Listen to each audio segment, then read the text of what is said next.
Welcome, everyone, to another Azure Centric Podcast on our Azure Weekly Updates show. I'm Marcos Nogueira, I'm your host, and with me I have my best friend, Andrew Lowes. How are you, Andrew? I am amazing. I think that this is going to be a very good week. It's going to be lots of fun. Yeah, The sun lots. has been shining here. Absolutely. We are almost on the point of melting because Canadians above 20 degrees are starting to melt. And Who told? uh, I experienced that as well. So is where we starting to put the AC on in our houses and on the cars. It's crazy. Yes, we know we are a different brand, a different We go breed, from not freezing brand. cold to too hot very Yeah, quickly. very quickly. But let's start with one of the things that I like, and especially this week, is to thank you to our subscribers, and thank you that you are listening and seeing this podcast. Don't forget to subscribe. Don't forget to continue share your love for this podcast and for this community. And what a week of support! We Mm. raised by three times our views, what was incredible. So it must be something that we are doing something good. There's something in the water, or the It is. podcast in this case. Exactly. But if you are It's new to much this, appreciated. It's very humbling, it is. to say the least, but it's also really exciting, right? So Absolutely. it's so wonderful to have so many people viewing, and all of the feedback actually has Yeah, been really cool. it is. Positive, negative, neutral, whatever. Just leave a comment, weigh in, chat with some of the other viewers and listeners on the YouTube chat there. There's some really cool people kind of chiming in with different opinions, so it's really fun to see. Um, It is really fun to see. And if you are new to this channel, because someone recommends you or you just enter into this, we usually press one button and we let go. So if you see some jokes that you don't like it, we apologize at the beginning already. But we have a very good week. I'm very pleased with what we're going to talk this week. It's mhm. kind of a broad way. When we were trimming down, let's call it this way, our agenda for today, um, we noticed that was a topic, a major topic happening this week in Azure, and that Mm. was about Azure SQL, Postgres. It's not our wheelhouse, unfortunately, so we are not covering those areas. We are Millhouse, covering you're cut. other areas as well that they are interesting. So networking, it's a lot of updates that we're talking about networking, Hmm. a few updates that we're talking about our good friend ASR, for example, right? And some storage updates. And I think it's about it. I don't think it's going to be one of the longest, but certainly is not going to be Oh, one you of the can't say those shortest. things at the start, Marcos. Oh, sorry. That's okay. That's okay. So, what are you feeling about we should start this then? Yeah, I think our first article is really great. So let's Let roll it. let's roll it and then we'll come back in a few moments.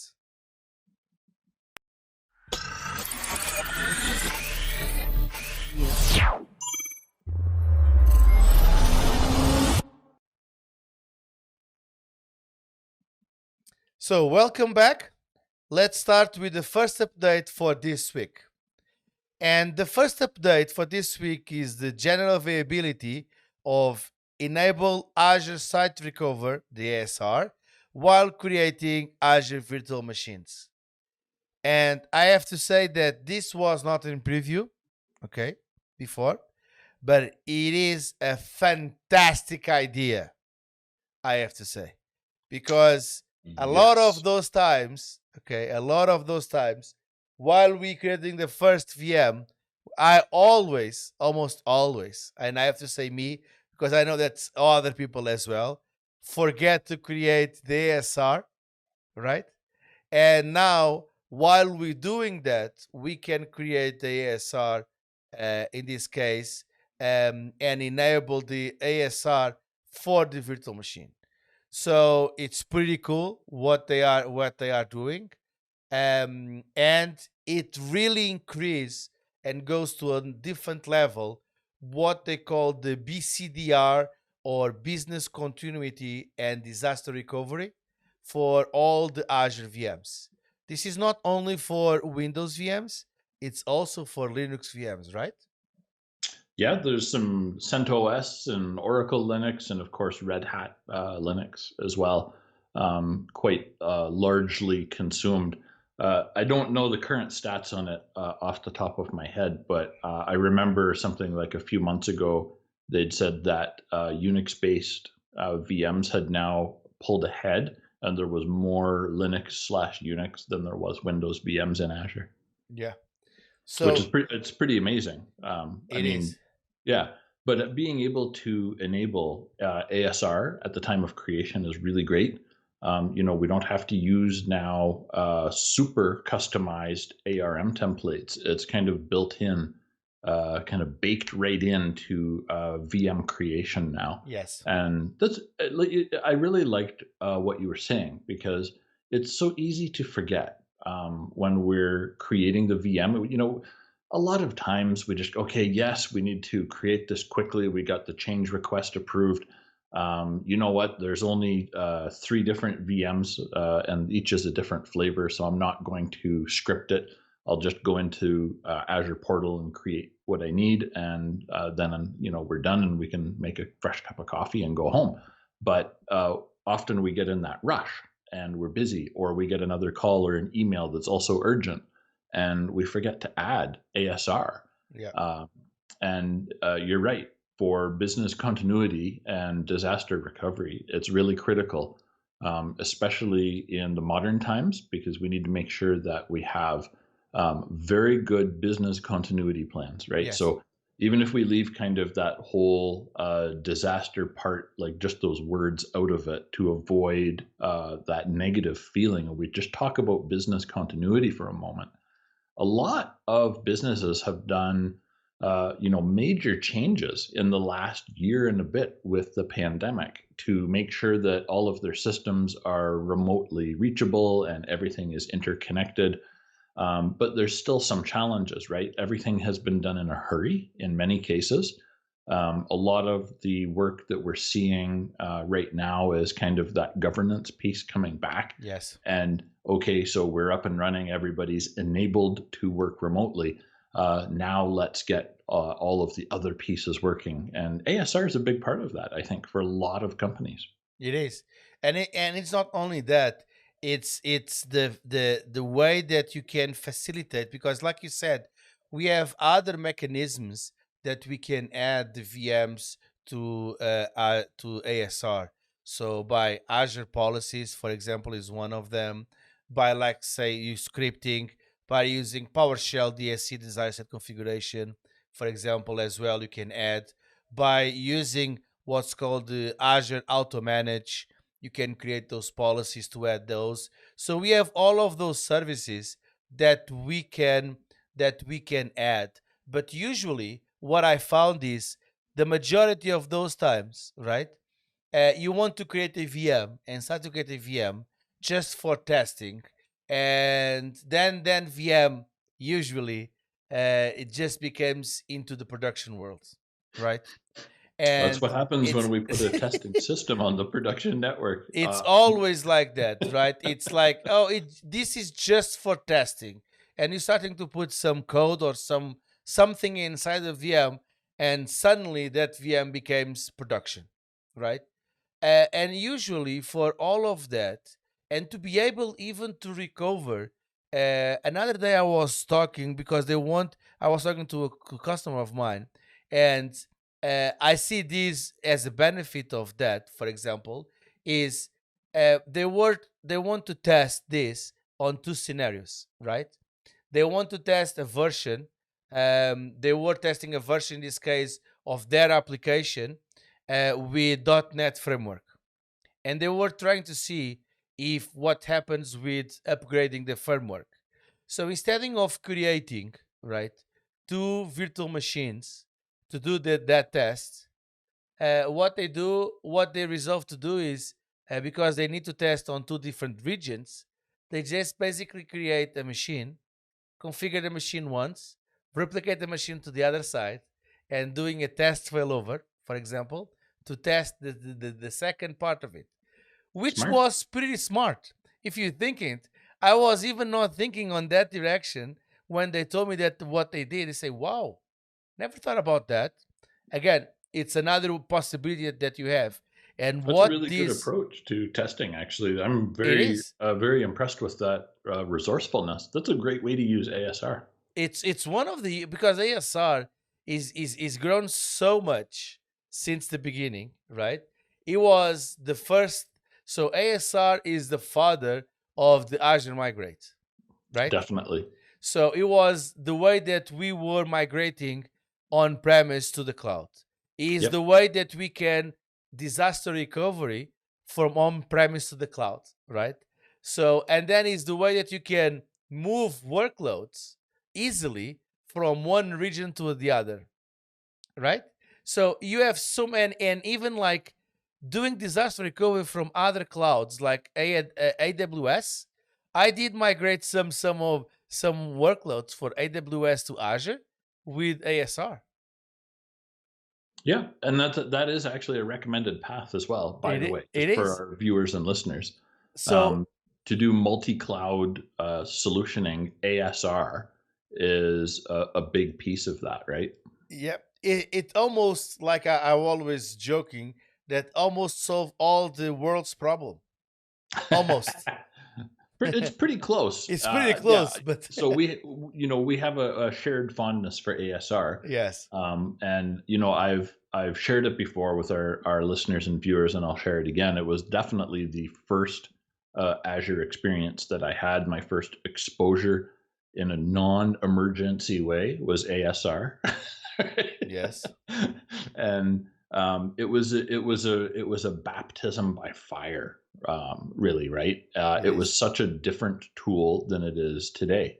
And it's really an amazing tool to help everybody not just get systems into Azure. It's not only that, right? No. It's about using. You may have use cases where you need to use Oracle Cloud or AWS or whatever your solution is, and you want to replicate that to a different cloud, right? Multi-cloud is a real thing for many enterprises. And ASR is a very good tool, very robust tool to help have something that is near real-time replication across a whole different cloud. Because to ASR, it's just another data center. It doesn't care, right? It doesn't care. And really cool. And that's the part that I love about that is that, and it's such mature tool that you think there is nothing that they need to do anymore. They are always evolving. That's the part They're that always I doing like. something different, and Always you know what? adding more stuff to ASR. A year from now, the compression that they use is going to be just a little bit better as well. It'll be optimized for something as a special use case as well. Absolutely.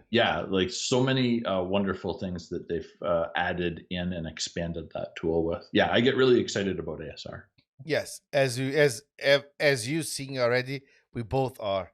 So I think it's time to move to the next one. The next update is the general availability of Azure NetApp files application consistent snapshot tool, the AzAcSnap. Okay. Yes. So Azure NetApp Files has some very special certifications, right? Yeah. And not only is it like an extremely high speed, low latency storage tool within Azure, it offers some special compatibilities with our good friend SAP HANA, right? Oh yeah. Yeah. And Especially I know with that. what's that? Especially with that. Oh, SAP yeah. HANA So that's a because whole it's certification framework completely. for like its own framework, right? And it is very, very hard to attain SAP HANA certification. And Azure NetApp Files definitely keeps that one in the pocket. Absolutely. They've worked very hard together, NetApp and Azure, to team up and provide this very high-end storage. Yeah. And it is a special, it's like a vertical solution, right? So Yeah. you wouldn't use this for everyday files. You would use this more for low latency file needs. And the app consistent snapshot tool is really, really great for things like we always talk about app consistency, right? So the integration with SAP HANA and app consistency is really big, because now the database for SAP HANA is going to be very much easy to pull restores out. Sorry, I kind of Yes. stumbled. It's going to be easier to pull restores from and do targeted restores instead of having to roll back to a further time and lose data possibly, right? So there's a Absolutely. lot of big benefits with this. It is, and it's like you said, it's a command line tool that enables you to simplify, in this case, your data protection.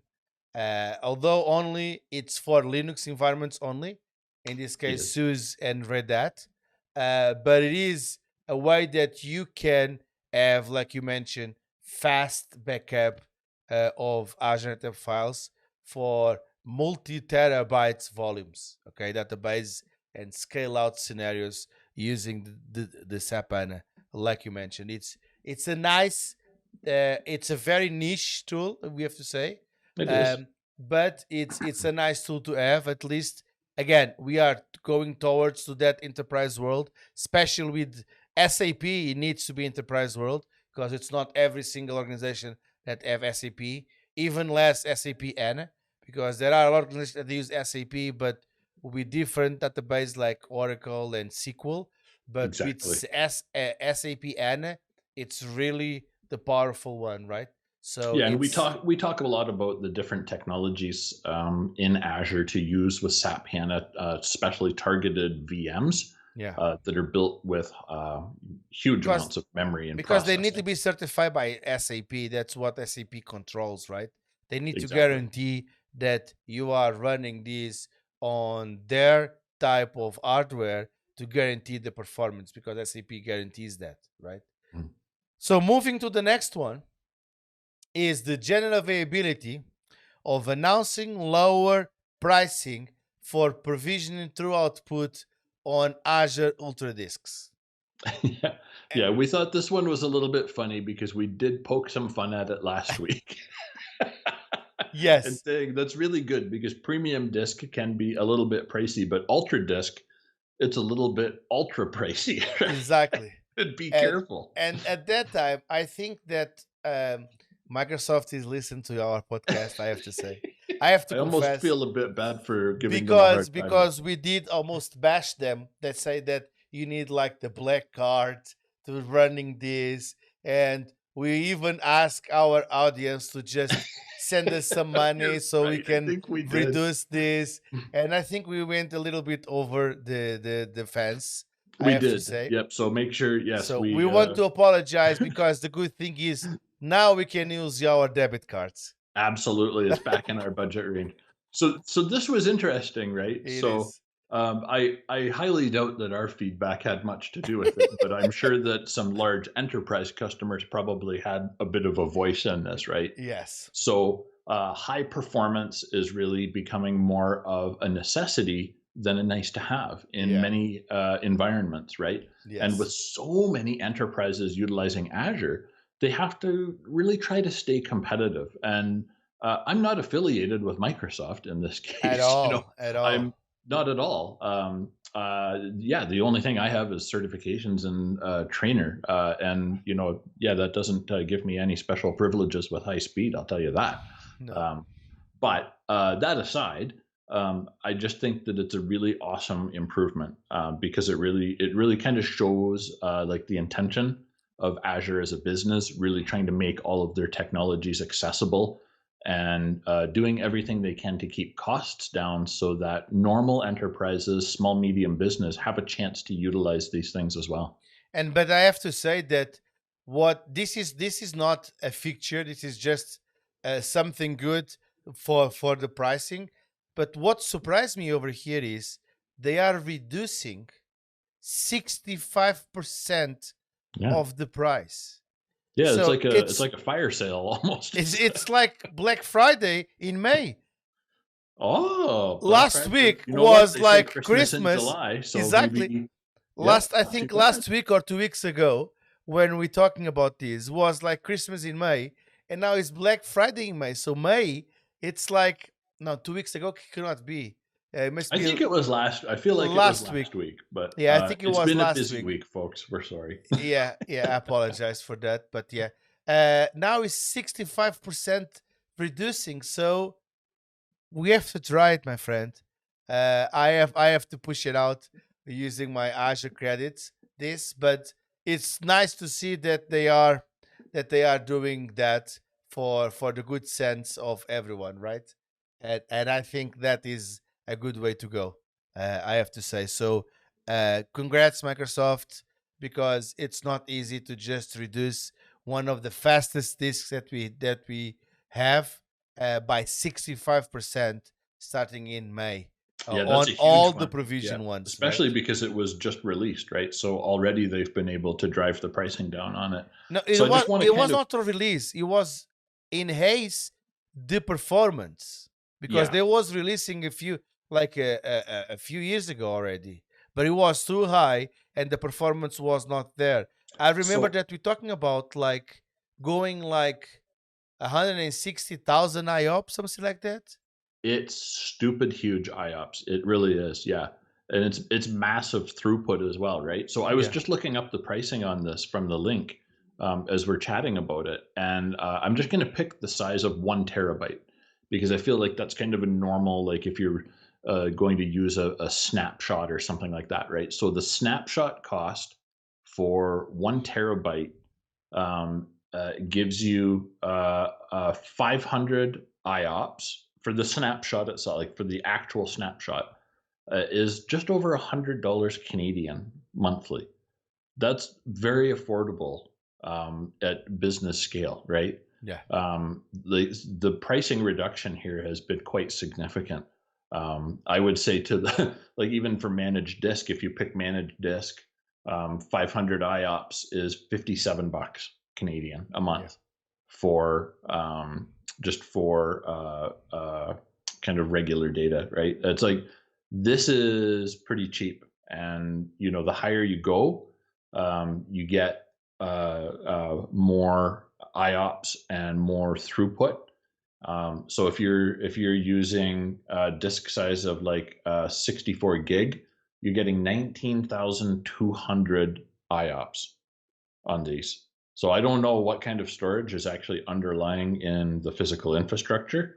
I can't wait to learn more about this because I'm going to have to see if I can find something similar, and we'll have to maybe partner together and build a bit of a lab. Absolutely. Ultra Disk Lab. Wow. The Ultra Lab. Ultra Lab. Yeah. I'm right? loving it. It's like a golden retriever, but faster. I couldn't resist. I apologize. Yeah, I know that. Let's move on to the next one before we totally derail this.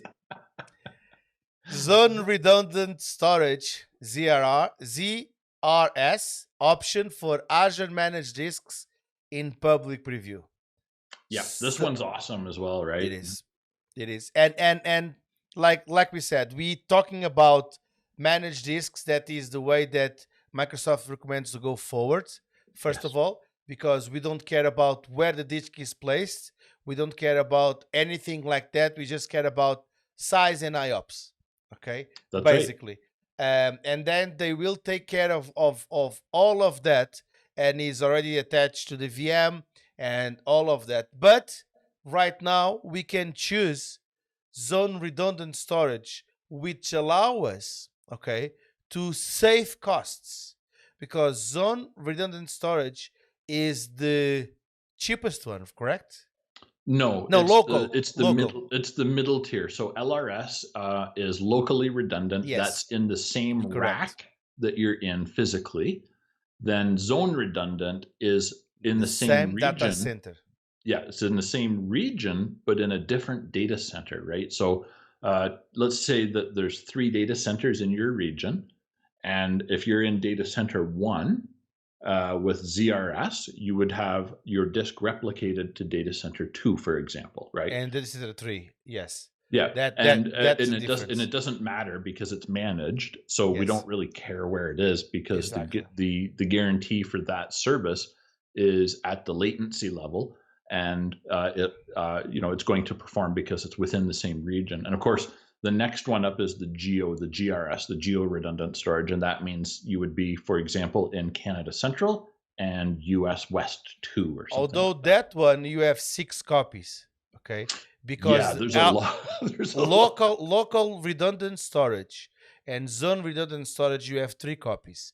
The difference is that on the local redundant storage, the 3 copies that you have, they are on the same data center, okay? The zone redundant storage that we're talking about, the ZRS, they are within the zones that you have on that region. So in this case, you have 3 copies, okay, of the same information across the zones that you have, because there are regions that they have only 1 zone or 2 or 3. Microsoft is already saying that they will have until the end of next year or something like that, if I'm not mistaken. They will have all the regions in Azure with 3 zones at least. Yeah, and that's a very big commitment, right? It and is. it really speaks to how business is very dependent on having zone redundancy in each region. So Yes. worldwide, right? There are huge lots of commitment. benefits of that, of zone redundant, right? Because There is. when you go into region, right? When you talk about regions, you have, if you think a little bit further on this, you have to talk about VNETs, because you cannot extrapolate your network on Azure across different regions. What does that mean? It means that you cannot have exactly the same, for example, IP span or IP subnets or the same VNet across 2 different regions. Although if you have the VNet in this case is within the region, but if you have 3 zones, means 3 data centers, you will have exactly the same VNet across the 3 regions, across the 3 data centers. So it allows you to just not having to change IPs and all of that. That's why a lot of the organizations, they are doing disaster recovery inside of the same zone, because then they don't need to automate inside of the same region. Yes, to a different zone on the same region. Correct. Yeah. Thank you. Because of that, it does get confusing. So yeah. yes, but allows to see that now we have this potential, right, of the inside of the regions, that at the beginning, if you remember, like a few years back, we had to think about high availability. The first thing that we're talking about is different regions, right? And you need to deploy your application different regions. But then we're talking about, different regions, I need different VNets. I have the problem of egress traffic between regions and all of that. So inside of the same region, now that we have zones, we don't care about egress, because inside of the same region, the same VNet or the same subnet or the IP range is going to be the same. So I don't need to update DNSs for that, because it can be the same IP and all of that. So, and it's pretty cool. And this is now in public, is public preview, so not to use in production, please. And it's already available for premium SSDs and standard SSDs, although it's not on all the regions. Okay, we have to say. There is only a few listed, right? Yes. So West Europe, North Europe, West US 2, and France Central. regions. Quite a mix there. Quite a mix there. So Canada didn't make the cut, unfortunately, for Not this this public week. preview. Yeah. But that's Yeah, okay. it's really interesting, I think, because we're starting to see a lot of services kind of complementing with that promise to deliver multiple zones in every region, and we're really starting to see kind of services kind of orienting themselves towards that zone redundancy, right? Absolutely. Which is good because allow us to just choosing the region that is close to the organization and not need to just starting to deploy on different region because you need high availability. So you're starting to get a little bit more under control because then you don't need to go to other or control the way that you are communicating between regions, so you don't have egress traffic, kind of charges and all of that. So it's really important to have that, right? Absolutely, yeah. We have to have redundancy in our systems to ensure stability, but also uptime. Absolutely. The next one update that we will talk about is about the Azure Static Web Apps. It's now in GA, in general availability. So this is pretty cool. Azure Static Web Apps, okay, is basically the modern way to have the full stack web, okay, pre-built and pre-rendered from a static front end and serverless API backend. So if you have some static content that you want, then you already have your Azure Static Web Apps available. So pretty cool to have this in announcement. I think it's one of the, from what I saw on social media, was one of the buzzes during this week. It was these Azure Static Web Apps. Yeah, it's kind of a big deal, right? Because guys like me that are kind of stuck in this HTML zone for their websites, and please, my site is very basic compared to yours, I know, but my site is static as well. So guess what? What I'm going to do? I'm going to update to this. Yep. So I'm waiting on my renewal times with my current host, and going to definitely be migrating to this. So I was actually really excited when I saw this on Twitter this week, because this is a big deal. A lot of people were really feeling the same way. Yeah. So there's some cool stuff with this I want to add too, right? So you get like free SSL certificates for custom domain configurations.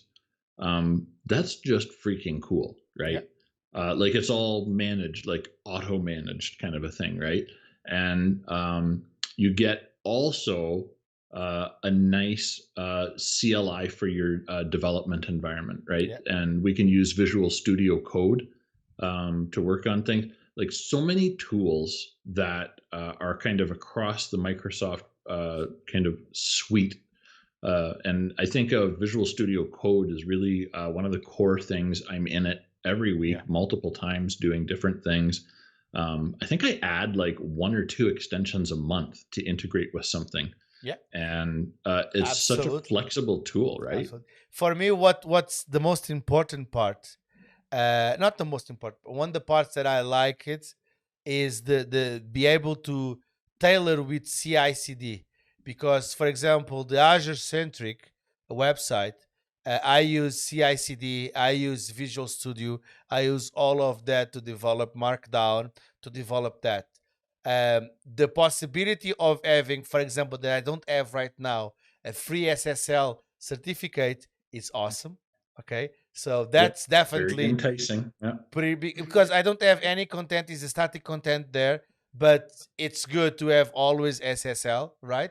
And the part that I like as well is now that I'm starting to monitoring a little bit more all the connections, I can globally distribute the content, okay, for production apps. So I can now put some of the content, because it's going to be static, right, on different regions, right?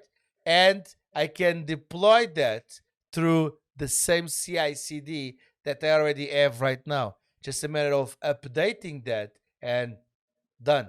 And then it's the root-based authorization is magnificent, I have to say.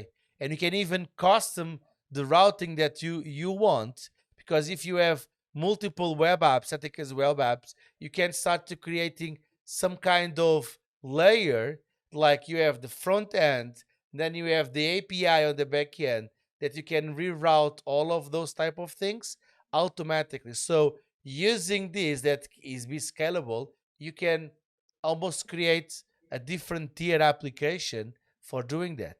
And it's very useful, for example, for APIs, because APIs, if you think, they are nothing more than static content. Yep. So it's a website that you call, right? And that call is going, that is always the same. You have always the same structure. It will call something else, some like a database or another API or whatever it is, but it's always the same. So those type of things, it's massive. That's why this week the biggest buzz in social media was around these Azure Static Web Apps. Yep, I'd have to agree. Yeah, and it is really a big deal. It's going to simplify a lot of static content deployment, especially from a DevOps perspective, right? Because like you were Yes. saying, you can roll the CI/CD pipeline down to it, Yes. and it means that you can integrate that with, everything at that Absolutely. point, right? Absolutely. Imagination is your limit now, thanks to that kind of CI/CD deployment model. Absolutely. Absolutely. The next one is public preview of application gateway mutual authentication. So we had one of these last week that was regarding VPN, right? Mhm. If you remember. And this is now we have the application gateway that allow us as well multiple or mutual authentication, which is freaking awesome, I have to say. Yep, it's very good. Yeah, so we can do multiple client certificate authorities and chains for App Gateway to use for their client authentication, right?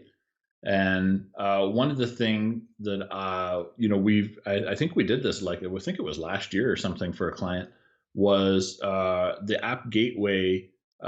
We can now configure the listener for specific SSL policies. Exactly. That was something that would have been really, really useful last year.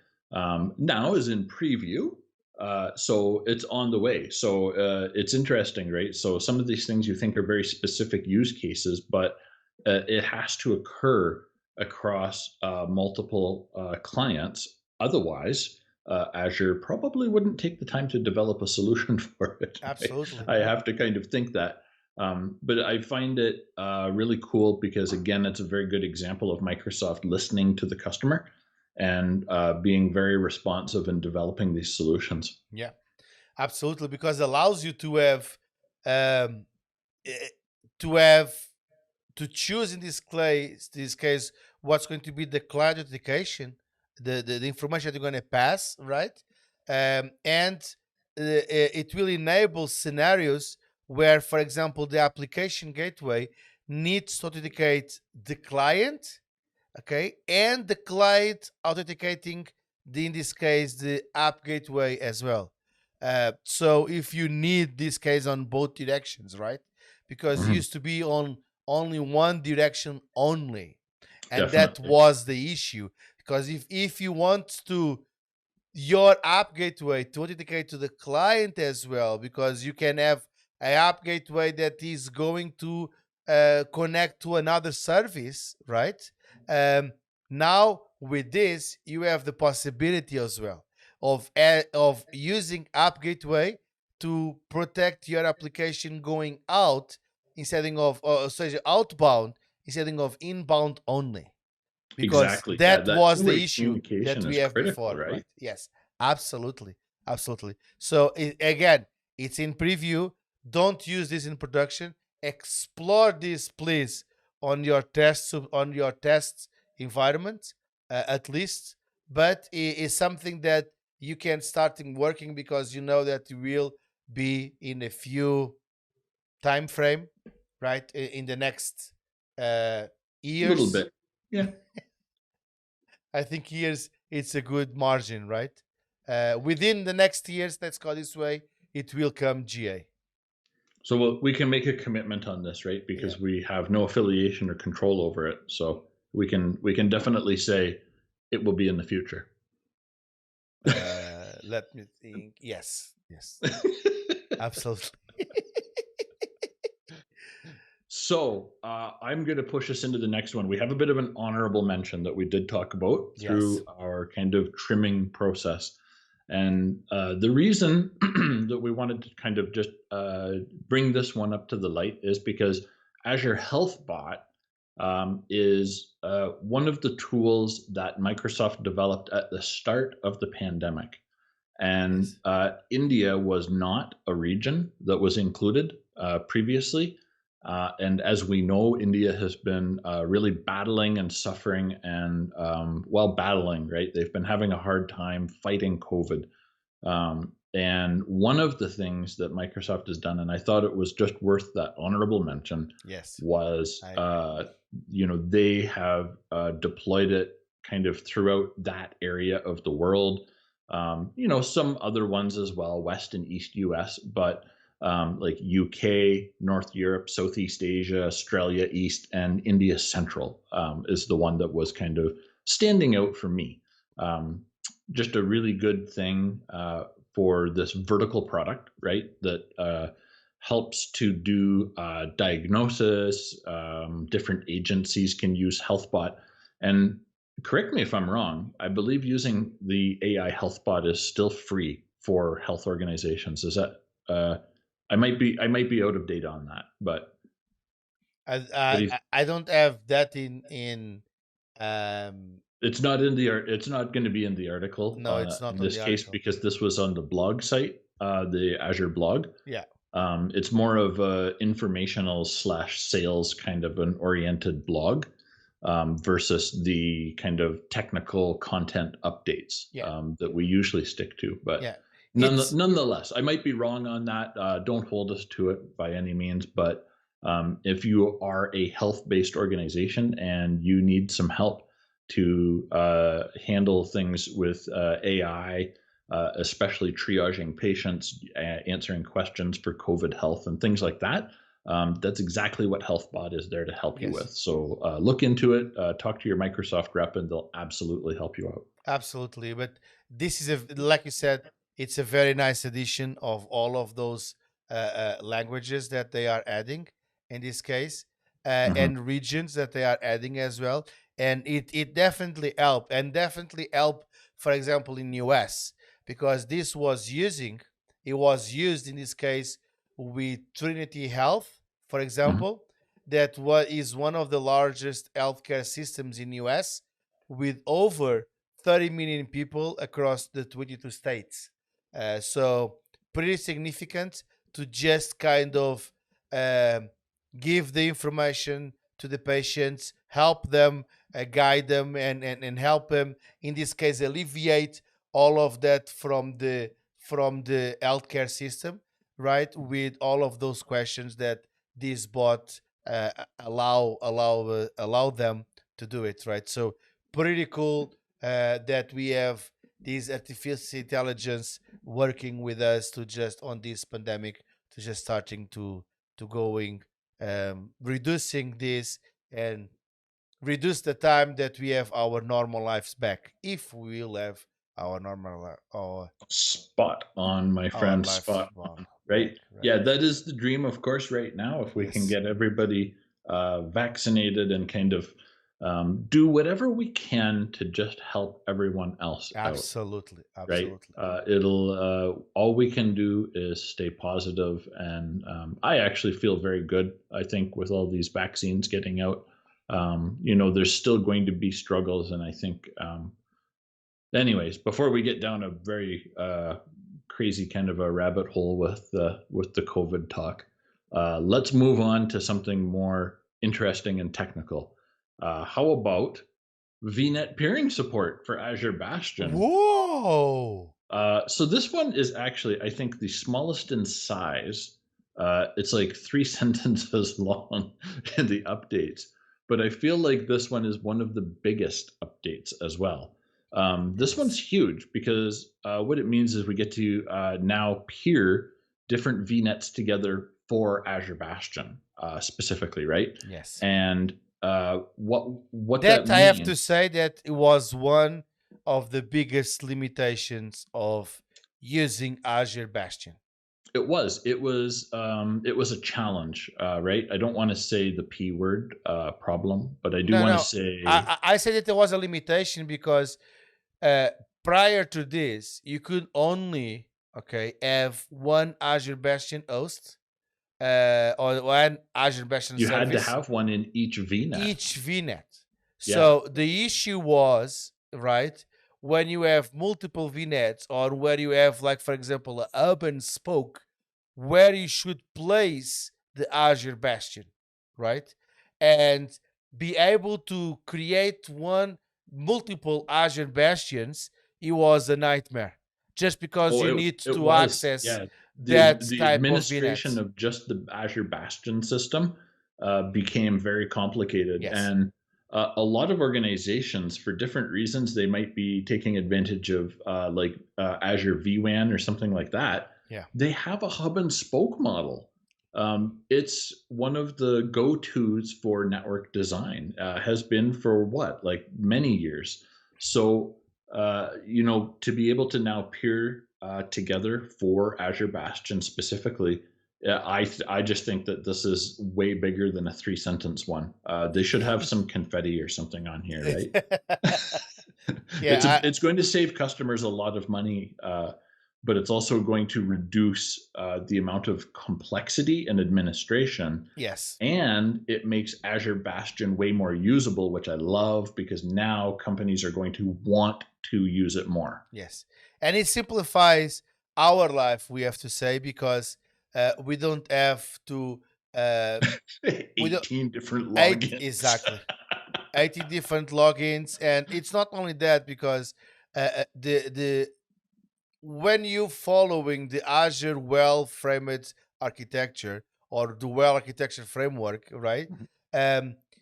You follow usually the hub and spoke methodology, not only for VNets, but for example, for subscriptions as well, for example. And centralizing all of the external access on the hub, in this case, to be able to control on the spoke, is the best practice that Microsoft recommends. Although it was not possible with this service, right? Yeah, it was a bit of a contradiction, right? Absolutely. Yeah. So you had to provide administrative access. Can you believe this?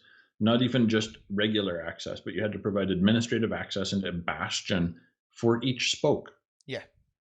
So, and then it's a secure service because you are not using RDP anymore or SSH. You are using HTTPS to connect, but you still are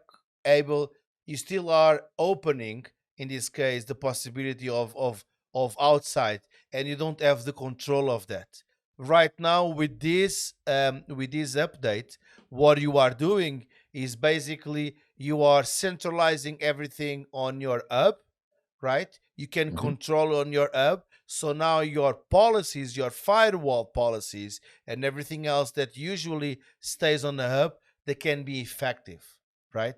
Because if you are doing this directly to the spoke VNet, you need to have firewalls over there to just control what you were doing.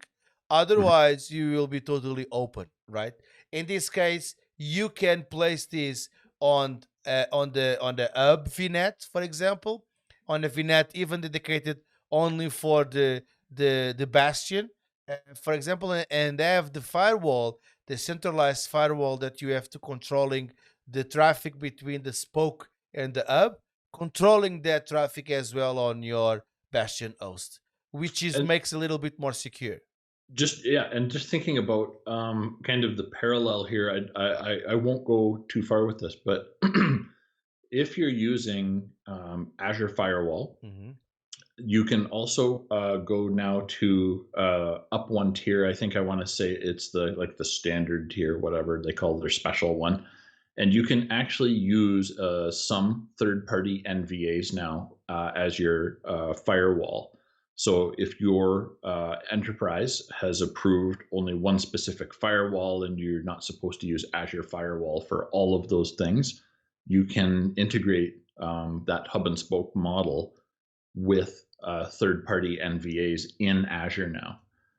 That came out a little while ago, but it's actually really, really cool. I think it was a preview feature quite a while ago. I don't remember seeing the GA one for it, so Yeah. It might still be in preview. But if you are exploring Bastion and you're using all of these more modern methods of administration, there's a lot of options to modernize the infrastructure even within Azure, right? Yeah, absolutely. Absolutely. And again, it makes this service way better than it is right now, and I think removes the limitation. Yeah, Although it's huge. it's huge. It's huge. Removes that limitation and simplify all of that. All of that. And the next one I think was dedicated for me because I do use a Mac. I do fight with the Mac every single day.